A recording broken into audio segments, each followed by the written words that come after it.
भारत में Covid vaccine को लेकर लोगों में डर बना हुआ है। कुछ दिनों पहले एस्ट्राजेनेका की लगी कोविशील्ड के साइड इफेक्ट से हड़कंप मचा हुआ था और अब भारत बायोटेक की कोरोना वैक्सीन कोवैक्सीन के भी साइड इफेक्ट सामने आए हैं। ये जानकारी इकोनॉमिक टाइम्स ने साइंस जर्नल स्प्रिंगर लिंक में पब्लिश हुई एक रिसर्च के हवाले से बताई है। रिसर्च में सामने आया है कि बनारस हिंदू यूनिवर्सिटी में हुई स्टडी में हिस्सा लेने वाले करीबन 1/3 लोगों में कोवैक्सीन के साइड इफेक्ट्स देखे गए हैं। इन लोगों में सांस संबंधी इन्फेक्शन, ब्लड क्लॉटिंग और स्किन से जुड़ी बीमारियां देखी गई। रिसर्चर्स ने पाया कि टीनएजर्स, खासकर किशोरियों और एलर्जी का सामना कर रहे लोगों को कोवैक्सीन से खतरा है। हालांकि कुछ ही दिन हुए हैं जब कोवैक्सीन बनाने वाली कंपनी भारत बायोटेक ने कहा था कि उनकी बनाई वैक्सीन सेफ है। प्रधानमंत्री नरेंद्र मोदी ने भी कोवैक्सीन के 2 डोज लगवाए हैं। अब बात करते हैं स्टडी में वैक्सीन से होने वाली कौन सी 3 समस्याएं सामने आई हैं। पहला ये कि लोगों में सांस संबंधी इन्फेक्शन बढ़ रहा है। अध्ययन करने वाले शंख शुभ्रा चक्रवर्ती ने कहा, हमने उन लोगों की इंफॉर्मेशन कलेक्ट की जिन्हें वैक्सीन लगे 1 साल हो गया था। 1024 लोगों पर स्टडी हुई। इनमें से 635 किशोर और 291 वयस्क शामिल थे। स्टडी के मुताबिक 304 यानी 47.9% किशोरों और 124 यानी 42.6% वयस्कों में सांस संबंधी इन्फेक्शन, जिसे अपर रेस्पिरेटरी ट्रैक्ट इन्फेक्शन कहा जाता है, ये देखे गए। इससे लोगों में सर्दी, खांसी जैसी समस्याएं देखी गईं।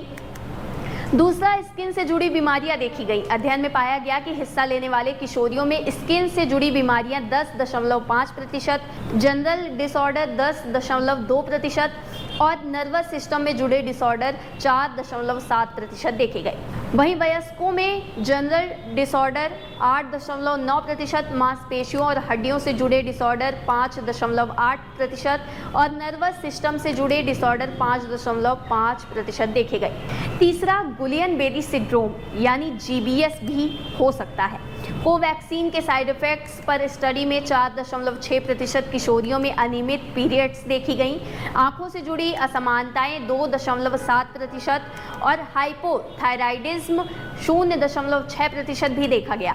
वहीं 0.3% में स्ट्रोक और 0.1% प्रतिभागियों में गुलियन बेरी सिंड्रोम यानी GBS की पहचान हुई है।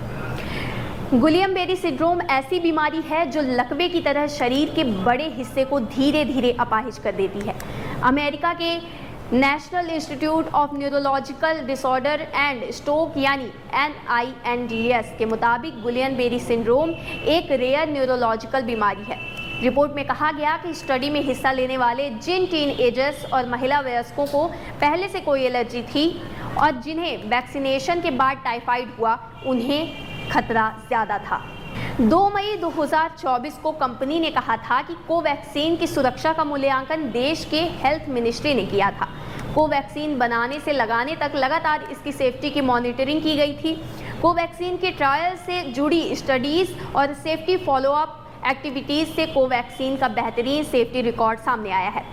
अब तक कोवैक्सीन को लेकर ब्लड क्लॉटिंग, थ्रोम्बोसाइटोपेनिया यानी TTS, VITT, पेरिकार्डिट्स, मायोकार्डिट्स जैसी किसी भी बीमारी का कोई केस सामने नहीं आया है। कंपनी ने कहा था कि एक्सपीरियंस्ड इनोवेटर्स और प्रोडक्ट डेवलपर्स के रूप में भारत बायोटेक की टीम यह जानती थी कि कोरोना वैक्सीन का प्रभाव कुछ समय के लिए हो सकता है, लेकिन मरीज की सेफ्टी पर इसका असर लाइफ टाइम रह सकता है। यही वजह है कि हमारी वैक्सीन में सेफ्टी पर हमारा सबसे पहला फोकस रहता है। भारत में कोविशील्ड के 175 करोड़ डोज लगे हैं। 36 करोड़ कोवैक्सीन के डोज लगे और 7.38 करोड़ यानी कि 7 करोड़ 38 लाख कोर्बेवैक्स के डोज लगे। कोविशील्ड को लेकर विवाद चल रहा है कि इसे लगाने से कुछ केस में लोगों को थ्रोम्बोसिस, थ्रोम्बोसाइटोपेनिया सिंड्रोम यानी TTS हो सकता है। इस बीमारी से शरीर में खून के थक्के जम जाते हैं और प्लेटलेट्स की संख्या गिर जाती है। स्ट्रोक और हार्ट बीट थमने जैसी गंभीर समस्याएं भी हो सकती हैं। एस्ट्राजेनेका ने अब ब्रिटिश अदालत में माना है कि उनकी वैक्सीन के गंभीर साइड इफेक्ट्स हो सकते हैं।